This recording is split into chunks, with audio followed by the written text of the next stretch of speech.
The narcissist breaks you down. They take your hope. When you lived with the narcissist, you stopped hoping. You started worrying. Life as you knew it was over.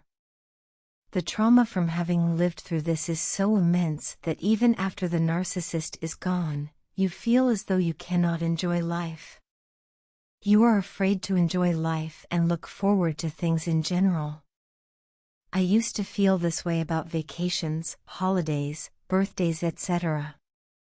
I used to worry about what my narcissistic mother had planned to ruin good days. These are days we were supposed to make memories. We made really bad ones. It was a horror show where the whole house was traumatized by my narcissistic mother. All the attention had to be on her. Else we would all pay. This is such a heartbreaking experience to go through.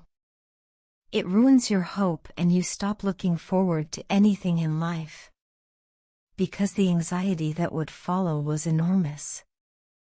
I personally know how devastating this can be.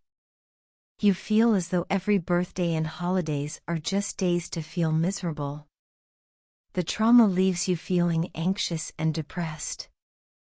The hopelessness, misery and trauma stay with you long after the narcissist has left you. You feel this way and you feel nothing can ever make this go away. Although here is the thing I find about hope. Hope is waiting for you to hope again. Hope is infinite in amount and it is also found everywhere. I also found that what I was feeling was helplessness, not the lack of hope. Helplessness is what we learn with the narcissist. It is because no matter how hard we try, they always ruin everything. With them it was always a lose-lose situation. But now that they are gone, we can always learn to relearn hope. Letting go helplessness takes time. When you take action every day and you get things done or feel better about yourself, what you are doing is you are slowly relearning. This takes time, but in time you will learn to enjoy life again and look forward to life again. It will take time because your brain, body and mindset will take time to readjust. Your anxiety levels will also lessen with new positive experiences over the years. You will start to look forward to life once again.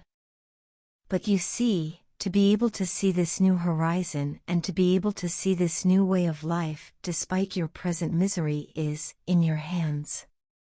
This new horizon, unlike the narcissist, is 100% real. It exists and you can reach it. This is why I say there is hope. Infusing hope in the way you think when things seem dark and difficult is called putting the hope back into things. You were fed lies about yourself and life. You believed it at some level. Now you know the truth. Since you know the truth that you are worthy and deserving, loved just the way you are, you can start believing in the truth once again. The illusion is no more a part of your life. When we put the hope back into things, we are opening up a new beautiful door for ourselves. The reason we have such a strong survival instinct is because life is beautiful and it is to be lived. It is full of hope and waiting for us to believe in it. There is a beautiful little short film that I just watched. I will link the video in the descriptions below. Please have a watch. It is about how new life comes to this planet only to face many difficulties. But then it grows through them just because it is in awe of life, and there is so much love in the heart of this sea turtle that it knows how to move past these tough times just so that it can live this beautiful life and experience it. Please watch it. It will give you an idea of what hope feels like and how beautiful life really is.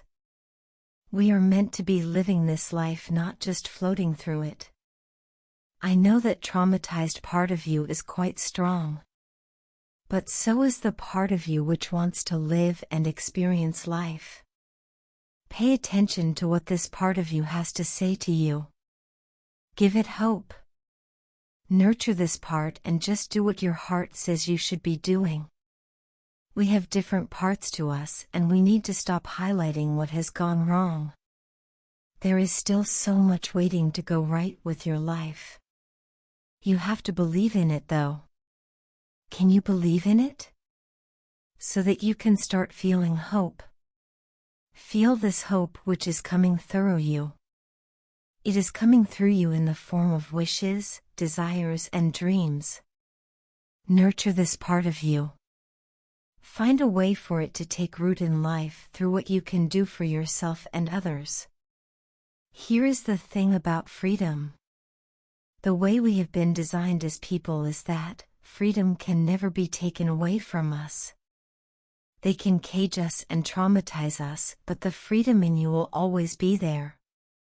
The freedom is inside you. As human beings we are vast, deep and powerful. So how do you empower yourself to take action? In order to feel hope and nurture this part of you, there are a number of things you can do. Here is what I did to stop feeling helpless again.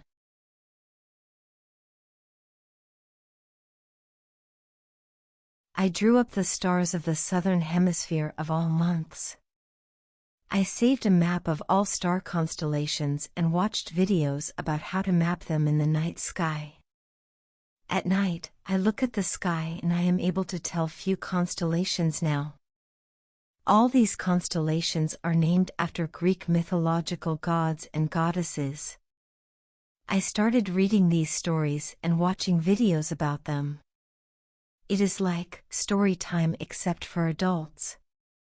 Doing these two activities helped me appreciate the wonder this universe is. I am constantly in awe of this life and I have become so grateful for knowing this world in such depth.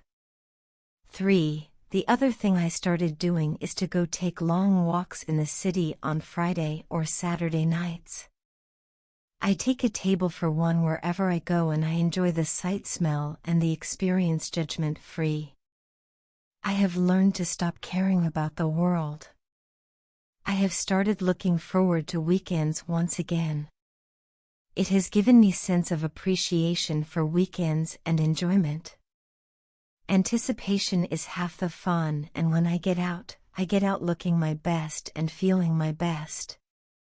This gives me a lot of hope because I do not feel the need for anyone besides myself to make myself happy. I also feel so happy to see others have a good time. It gives me energy to go through my week feeling renewed and refreshed. This is what hope looks like.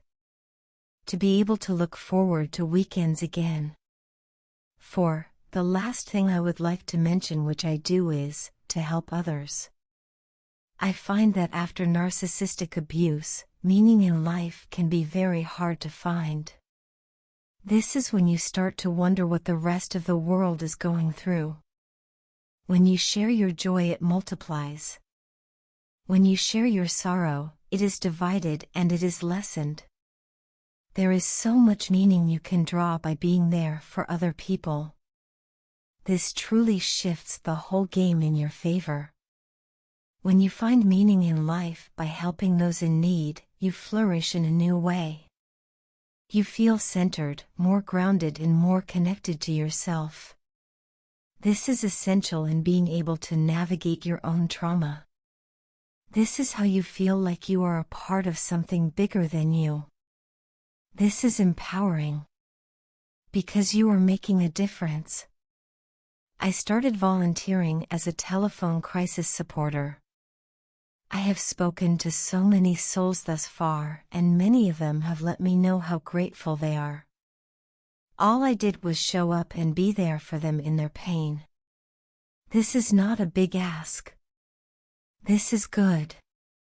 It helps me feel more and more like my authentic self, which I find is very healing. I would like to end this video by saying that hope is not individual. If you want to put hope back into your life, you must learn to make space for others around you. Hope is universal and it is shared. By distributing it. It is felt by spreading it and by giving it to others. This is one of the few ways to feel hope. There are so many ways to feel hope again. This life is truly beautiful and it is waiting for you to experience it. So work through that helplessness you feel and reach out to hope. It is waiting. Stories and stars, awe and wonder, weekends filled with fun and food, lending a hand and an ear is my way of feeling hope once again. What is yours?